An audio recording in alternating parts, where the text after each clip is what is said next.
Hey, what's up? Hello, and thanks for tuning in. I am Radio's Jordan Mojo Majeski, and this is Mojo's Minute, a weekly podcast where I scare potential guests away by asking questions very quickly. Today, I will be joined by Delaney Calabrese, one of my women's hockey teammates, my second women's hockey guest of the year, someone who I know really well, and her and I are going to talk a little bit about social media. We're going to do a deep dive into that and a whole bunch of other things, so it should be very exciting, a little bit different format this week. But this past week was super intense for Cardinal Athletics. We had 5 MIAC competitions last week, came out with 2 wins, 2 losses, and a tie. So pretty impressive start for MIAC competition and our fall sports. Starting off with women's soccer, they had a win and a tie last week. Hattie Falkman actually scored the only goal in a women's soccer game last week. Team leading 6 goals. She has scored a goal in 6 out of 7 games that women's soccer has played this year. Alexis Wynn posted another shutout. She was also named MIAC Athlete of the Week. No big deal. Now, I got to get up close and personal with the women's soccer team on Saturday at their home game against St. Ben's. It was a super intense game despite a 0-0 score. No goals scored in that game. But I was actually able to announce the PA over the loudspeaker, something that was super duper fun for me. And a shout out to women's soccer for matching my energy and being such a good sport, and to Nick Rizzo for giving me some props. I hope I can do it again at some point. Women's soccer is back up against St. Kate's, a really, really tough conference opponent this Saturday at 1. Men's soccer fought some really tough opponents as well, losing to the Johnnies in overtime. That's actually in 3 games against the Johnnies, their last 3. The third one they have taken to overtime. One of them has ended in a tie. One of them ended in favor of the Cardinals, and the other this past weekend ended in the favor of the Johnnies. It was definitely a weekend for goalkeepers. Daniel Sessler was absolutely unbelievable. I have never seen a performance like that. I think Tony Pasquesi was on something when he said he is the goalkeeper to beat in the MIAC this year. Men's soccer is back in action tomorrow for their first MIAC competition against St. Scholastica at home at 4 p.m. Volleyball was 2-2 on the week, winning their first MIAC match against Carleton. In that match, Larkin Clem posted career highs in both assists with 30 and Diggs with 10, recording her first collegiate double-double. Kiara McNally recorded a career and program record 32 kills. She is known as the kills queen by her teammates. And Mandy Schmidt, my fall sport pick for volleyball this year. She added a season-high 35 assists and 12 digs for her 3rd double-double of the season. That's also a team-leading 3 on the season. Volleyball is back in action tomorrow for a MIAC matchup at Augsburg. Moving on, since last week, I've had a lot of really good feedback about my Something of the Week segment, which was Harry Potter last week. I actually did a whole in-depth thing about Harry Potter and the business department, and it was a whole presentation. If you're interested more about it, let me know. But I do have to give a shout out to the business department, some of the most kind and wonderful people in my life who let me poke fun at them and, encourage me until no end. But they also all listen to Mojo's Minute. So, thanks for that. But anyways, the Something of the Week this week is dessert. Now, desserts are on my mind after every meal. This is just something that happens, it's just how it goes. But it's almost like an experience, it kind of has to happen after every meal. I need to have a dessert. But this week especially, we've been thinking a lot about dessert in the world of women's hockey. One of the things that we really, really love is the cafeteria 7-layer bars. They have chocolate and butterscotch and coconut and graham cracker and at least 3 other things that we are unsure of, but those are the identifiable ingredients. So if you know what the ingredients are, do tell us so that we can make them. But they have had 7-layer bars in the cafeteria all week, and women's hockey has been taking all of them because we love them so much. We are dedicated to 7-layer bars. It is something unique to our team. We are actually known for our love of 7-layer bars. The next dessert I'm going to talk about is Oreos, everyone's favorite Oreos. Now, a little shout out to my roommate, Rose Krause, who got her first package of specialty Pokemon Oreos this weekend. We did a whole unboxing. It was a whole big deal. You should definitely ask her about it because I'm sure she would laugh and then love to tell you how much she loved her Pokemon Oreos. But anyways, the big debate with Oreos is how much stuff is too much stuff, right? There's the standard Oreo. Okay, there's the Oreo thin. If you really want to eat Oreo thin, just eat an Oreo, like, oh, go ahead, eat 10 Oreo thins. It's just like 3 Oreos, and whatever. So there's the Oreo thin, there's the standard Oreo, and then there's, the mega stuff, the double stuff. At what point is there too much stuff? For me, I don't think there's ever a point where there's too much stuff. I really love the stuff in the middle. That's the best part of the Oreo. The cookies are right, don't get me wrong, but the best part of the Oreo is the middle. And that is my hot take for Mojo's Minute. Something of the week. I'd love to hear why you disagree with me or why you agree with me on the level of stuff inside an Oreo. But with that being said, I will now introduce my next guest. Welcome back to Mojo's Minute. I am joined with my guest of the week, my business partner and very close friend and teammate, Delaney Calabrese, aka FTR. Delaney and I are here today to talk about something very, very special. You're a out-of-season athlete. What the heck are you doing here? I'm here to talk about social media. Oh, music to my ears. It's the best thing I've ever heard. Today's a very special day for us, is it not? It is. It is our 1-year anniversary of taking over the St. Mary's Women's Hockey social media. Very exciting. It's most of our identity at this point has collided with the St. Mary's Women's Hockey social media. If you don't follow us, I don't know why you're listening to this podcast.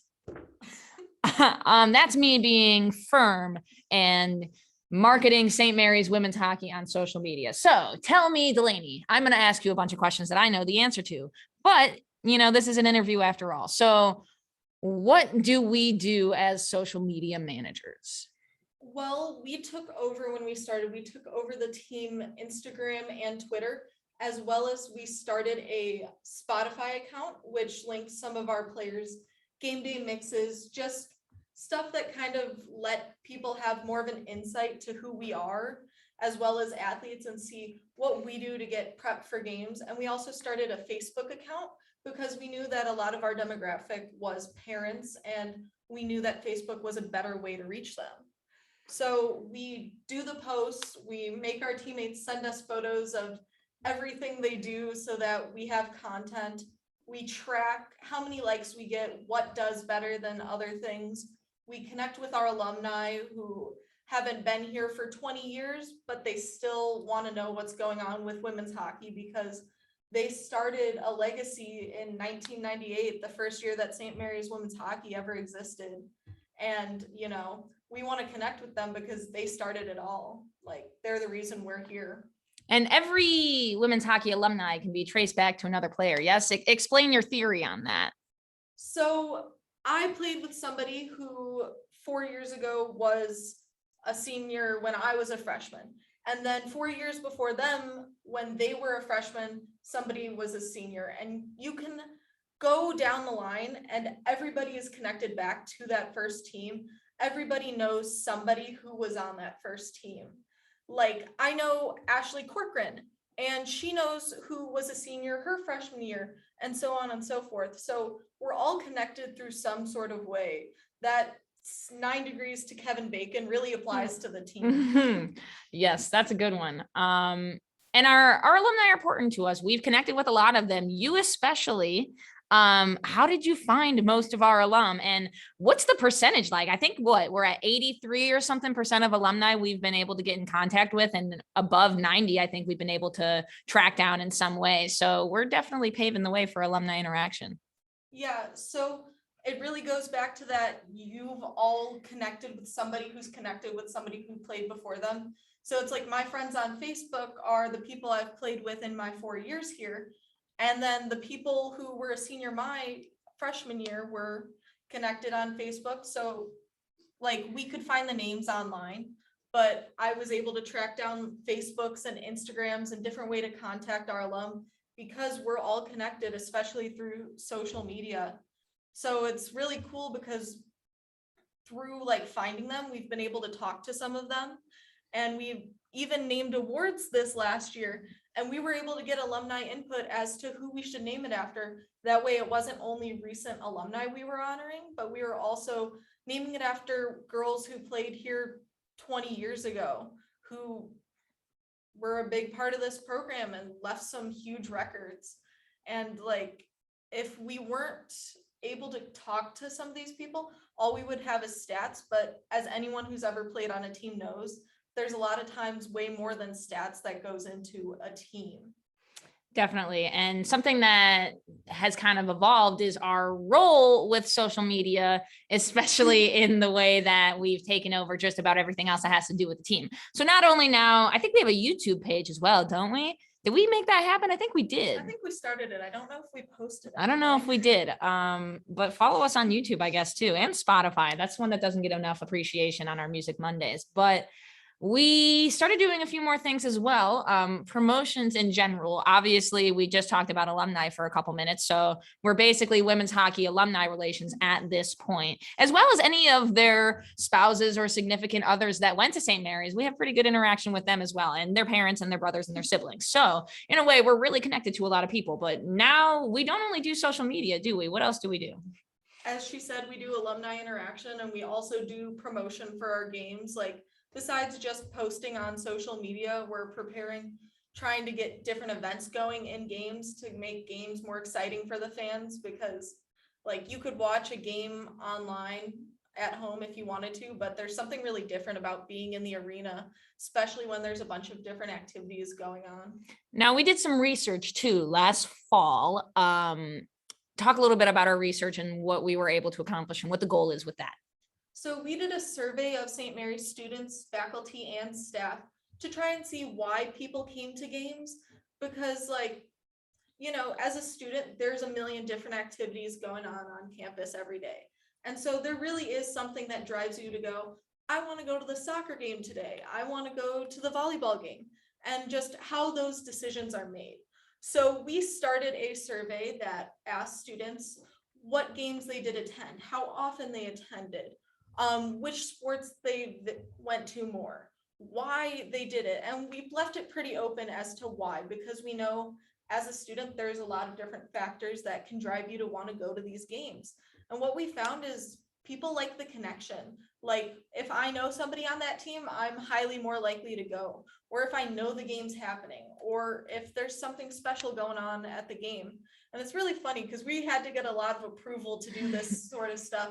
And people were like, oh, what class is this for? And we're like, no, this is our free time. This is what we're choosing to do on our weekend. And we're choosing to do research that involves Qualtrics and highly analytical topics, as well as some serious marketing research design for fun, because that's what we find exciting. And a special shout out to all the people who helped us do that. Matt Klosky, Dean Beckman, Donnie Netto. The list can probably go on a little bit more. We had to send quite a few emails to get that going, but something for women's hockey, at least, that we always observe is, you know, we don't always get the highest count of students at our games, and we really wanted to increase that. Now we probably get the highest count of faculty and staff. That is something that, you know, we're pretty proud of.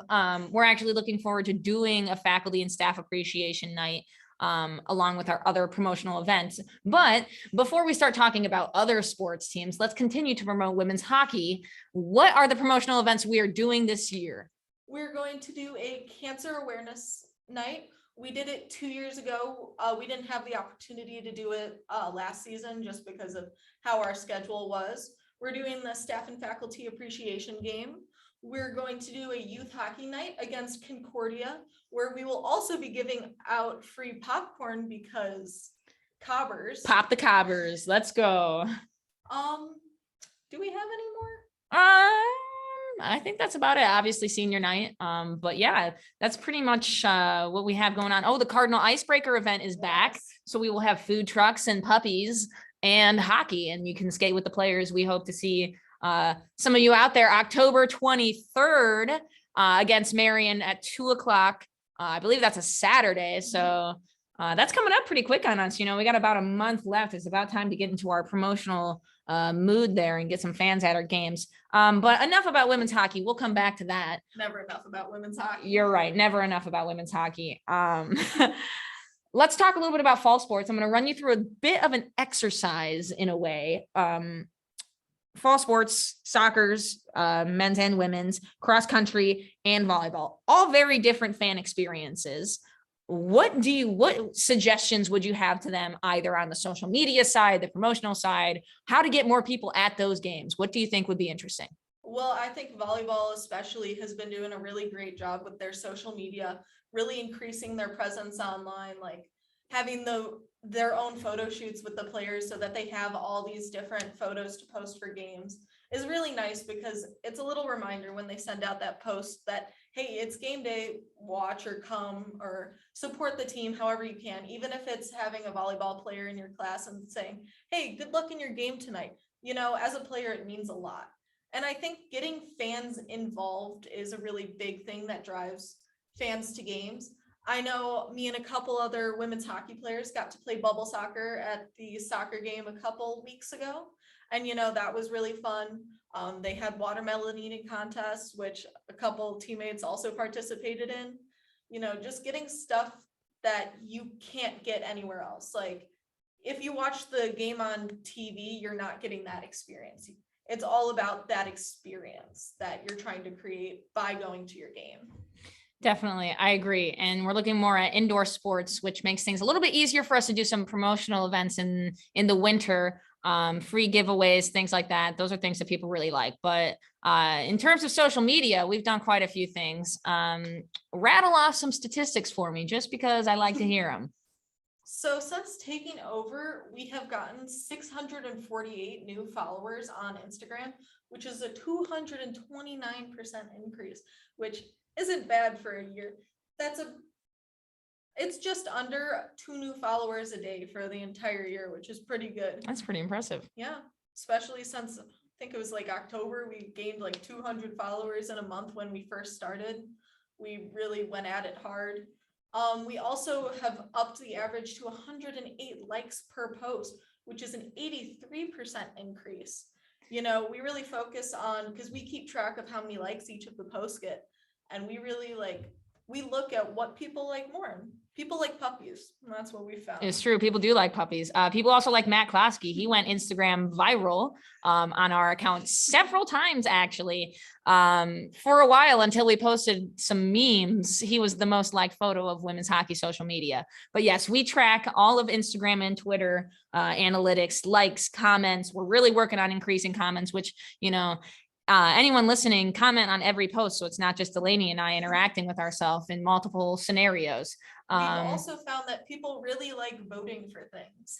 We ran a poll a couple months ago about what jersey, and we went back and pulled a couple different jerseys that our team has sported throughout the years, and people got really into it. We had a bunch of comments from people who weren't even following us, who were alumni of not only our team, but also the men's team, or who just went to SMU, who had some pretty passionate opinions about what jersey was best. Everyone likes a good sweater, that's a thing. And speaking of sweaters, I'm going to tease a little bit. Maybe I won't tease a little bit. Maybe I'll just leave everyone to follow on social media to see some big reveals coming up, hopefully within this week, depending on shipping. So shipping is a pain in the butt, but it is what it is. So yes, social media is fun. We track impressions for Instagram and Twitter. We track views for videos. We found that drone video has been really successful. A special shout out to Caleb, who filmed some drone video for women's hockey that actually has increased our followers quite significantly. Instagram takeovers, very, very successful. But really the core of it is posting about things that people don't necessarily know about or wouldn't necessarily hear about the women's hockey team. We want to make sure that everyone walking around knows that women's hockey is a big deal and that we have a lot to say. And, we like to shape our own presence on this campus and kind of form, what we think is important to us and share that with everyone else on the campus and off the campus. So that's what I got for social media. I think we've also gained about 83 followers on Twitter. We haven't been necessarily focusing on Twitter. I'm going to make that a point. However, we did just crack the 1,500 mark on Twitter. And a special shout out to Michael Kingston, father of Cass Kingston, who's a huge fan of Mojo's Minute as well as our social media accounts. He retweets everything. So you can always count on Michael Kingston to give us some social media following. But yes, anyways, of all the things that we do quite a bit for women's hockey. I would say that we're in many ways spokespersons, as well as the microphone, spokes individuals for women's hockey. What's the most fun part for you out of everything that we do? I think the most fun is sometimes just coming up with ideas of what to post. Like There's so many random things that we see from other teams we follow, or just ideas that we come up with that, we're like, hey, this will show a little part of the St. Mary's women's hockey team that nobody really knows about, because, everybody sees what we do on the ice, what the scores are and everything. But, we only play 2 days a week, and that's only for like 2 hours. So that's 4 hours out of our entire week, and we're doing a lot more because our team does a ton of like volunteering. We work with other teams on campus to just do things in general and try and like make it a better experience for everyone involved. All of our teammates and our coaches know, and anyone who's been involved in our social media, we've done quite a few spotlights on alum. We've done quite a few spotlights on St. Mary's faculty and staff. Anyone who's ever been on the St. Mary's women's hockey social media understands that we are quite demanding people. Hi, would you answer these 13 questions to the best of your ability? I would like explanations with them as well. A lot of times it goes like that. Over the summer, it was, hi, what are you doing today? Send me a picture of it. We're very naggy towards our teammates, but at the end of the day, the whole goal is that if we can increase our followers, not only can we increase, potential students that want to come to St. Mary's and Google the St. Mary's women's hockey team and see that we have this incredible social media following, but also just to increase fans at games and to have some fun with it. And it is fun for us. It's a hobby, which is interesting, especially considering how many hours a week we put into it. How many hours would you say we do put into it? I think it depends really on the week, because like last year, we didn't get to take a team photo just because of COVID and everything. So we put together our own team's media day, and we got cameras from our teammates. We made schedules of the different poses that everyone was going to do, the different group photos we were going to take. And then in addition to just taking the photos and organizing the photo day and figuring out what poses we wanted, we also then made graphics, and we had to organize the photos, and we shared it with the players because, they want photos of themselves in the jersey to post on their own private social media. We make the graphics, we do a ton of stuff with it. And it's like, on those weeks, it's pushing probably combined like 30 hours. And then there are some weeks where nobody's sending anything, and it's like, maybe like 4 hours this week. Yeah, last week might have been one of those weeks. Some days, it's tougher to come up with things to post on social media. Other days, it's really easy. When we get into game day season, oh boy, it's like 1,000,001 graphics that you got to do. And not only thinking about the fact that we're working really hard putting these graphics together, but we also have to get on the ice and get off the ice and make sure that everything's running smoothly. We have to schedule posts to go literally while we are on the ice skating. So we use a ton of software to schedule posts. And then after the fact, before I eat my dinner, I got to make sure I post how many goals we scored on the social media. So there's quite a bit that goes into it. Game day weeks get tougher, but we're always looking for people to help. We're having a hard time recruiting some freshmen. It's not a great sales pitch when you say, hey, how would you like to do 20 hours of work a week and get paid absolutely nothing, but just do it because you love it? So far, nothing. I will say though, for a budget of $0, we do a lot of promotions. We sure do a lot. We do a lot of promotions, but at the end of the day, I think it all comes down to our luxurious office space that we have. Yes. Would you like to share with our listeners about our office space? So there's this little corner that is in the a corner office, might I add, a corner office. That is currently filled with sticks in the team storage. These are hockey sticks, not like sticks from the outdoors. Yeah. Just like sticks on the ground. No. A bunch of hockey sticks. And we have little tape that says the social media office in the corner of our storage room for women's hockey, that we like to say is our nice little office in case we ever need to put anything there or have anything ready to go for the social media. So now Jeff Hafel gets the nice corner office in the new building in Aquinas Hall because he's the most important professor on campus because he's been here the longest. But St. Mary's women's hockey social media gets a corner in a building that has no windows. And they're very comparable in my eyes. I don't know about you. All we had to do was spend 3 hours cleaning out the entire storage unit in order to get this luxurious space. Yes, and if you're interested in seeing our office space, I'm sorry, there's a limit of one person in the office at a time, especially now when we're getting all of our new gear and equipment. There's actually a limit of 0 people in the office currently. But, you know, maybe sometime we could do an office tour on Mojo's Minute. We'll do it a different kind of session and see. It might be a shorter episode, but, you know, it might be worth it. All right. Anything else you want to say on social media? Anything else that's in our stream of consciousness between you and I? We spend a lot of time together, Delaney. Were you aware of that? Less than last year. Less than last year. It's true, because both of us not only do all of this social media, we also work several jobs as well as being, you know, smart students that apply themselves and spend time in the library, and athletes as well who have to spend time on the ice, and people who record podcasts and human beings who like need to sleep. Oh yes, I forgot about sleeping and eating. Those are later in my agenda. Anything else that we do together that is important for everyone else to know? You know, like we also, in addition to doing stuff for the social media, do random stuff to like try and get the team involved in things. Like getting the social media for Halloween was rough because getting people wrangled for photos is a lot tougher than people would think. Yes. Our team especially, you know, you think, man, these people must love to take photos because there's so many photos of them on social media. But in reality, it's like I have to like shackle people to get them to stand still and take a photo. But, you know, a lot of work goes into it. But I guess another thing we did is we attempted to make food nicknames for every single person. Yes. It was very complicated. So Delaney Calabrese, as we call her, FDR to the team, a nickname developed freshman year. If you have questions about it, you can ask us in person. This isn't an on-air conversation. This is an in-person conversation. Just because it's a really good story, and I'm not sure the radio's ready for it yet.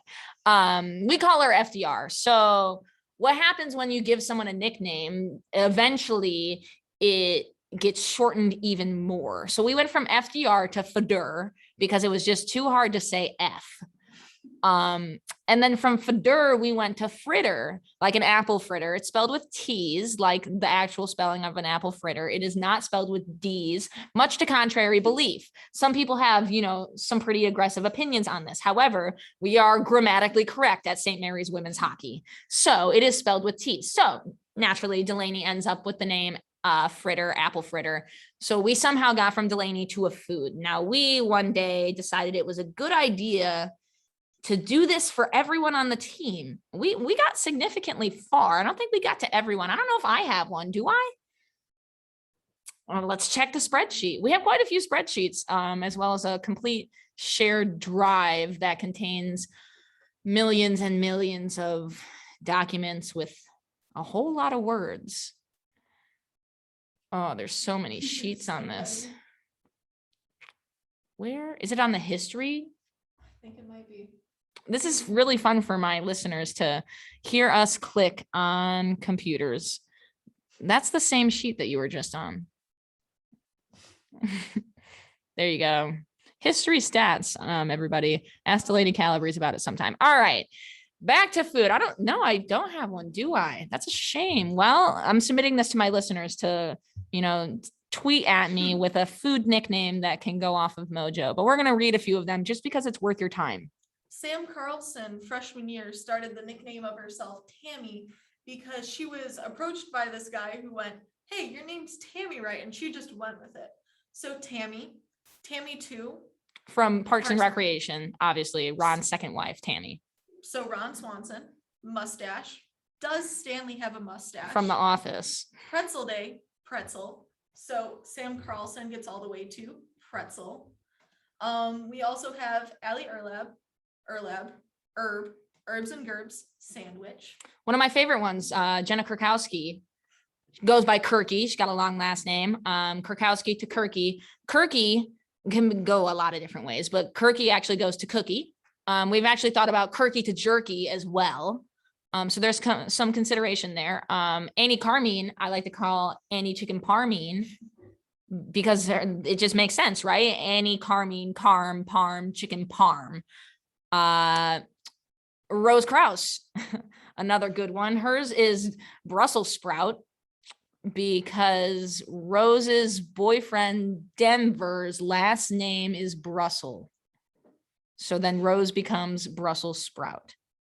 So that's essentially how our thought process goes when we're playing hockey together. But, you know, we have something that I like to call the business connection, right? Where we're on the ice together. And let it be known that Sarah Murray and Cassie never put us on the same team. Why don't they put us on the same team? They don't think that anybody else would ever have a chance. They like to say it's because the social media needs to be spread out. But, you know, Amazing Race, scavenger hunts, nobody would stand pumpkin carving. I would like to say, so far in my 4 years here, 3 Halloweens, I'm undefeated in both the contest of pumpkin carving and the on ice game. Aren't you cool? Yes. Delaney Calabrese, everyone, a round of applause. She's undefeated in pumpkin carving. Yes, they never put us on the same team because we are so competitive that we would just dominate everyone else. It actually got to the point where I had pushed you over in a scavenger hunt last year. Oh, that was Amazing Race. Yeah, there was some aggression because everyone knows FDR always wins. But anyways, they never put us on the same team. But when we are on the same team on the ice, you know, the passes just make more sense. And I like to call it the business connection. And the whole idea of the business connection is because I say it is a thing, it is a thing. Because I say that we can pass better to each other because we're both business majors, we somehow manage to pass better to each other because we're both business majors. Confirmation bias. Oh, I love to hear about it. All right. We've talked a lot about a lot of things. I am ready to do Mojo's Minute. Now I'm doing a little bit of a different format. I'm going to do my best. Every other question, I'm just going to yell at you. And they're not necessarily the same kind of name a famous women question. You know, while I love that question, half of them are a little bit different. So I'm just interested to see what you have to say. So Delaney Calabrese on Mojo's Minute starting right now. When is tomorrow? 2 days after yesterday. Where did you put the lemons? In the basket. How many people are there in Canada? One less since Kingston left. What's over there? Painting. How heavy is a duck? 2 pounds. Why didn't you invite me to the party? You couldn't come to Nashville. What part of the chicken does the tender come from? Pectoralis minor muscles. What are the names of the triplets? Sam, Dan, and Corcoran. How fast are trains? 31 miles per hour. What are birds made out of? Ducks. How do you say potato chip in German? Kartoffelchip. Who stole the eggs? John. What is a word you won't find in the dictionary? Chicka chicka boom boom. What are sports? Hard. Who invented Wi-Fi? Hedy Lamarr. Which rabbit is best? The quiet one. Why doesn't the glue stick to the inside of the bottle? There isn't air in the bottle. Who drank all the coffee? You. Yes. How do you say Minnesota backwards? A tosonym. A tosonym. All right. That's what I got for Mojo's Minute with Delaney Calabrese.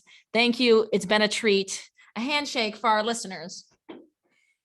If you catch that, that's on the social media quite a bit. I was asked by one of the freshmen this year if we were the ones who shook hands on the social media, and I was like, yes, it's been true. Featured quite a few times. It has to happen before every game. It's a tradition, as well as in the huddle. You know, it's like a superstition, one might say. I'm not superstitious, however, I would say I am a megastitious. But yes, this has been Mojo's Minute.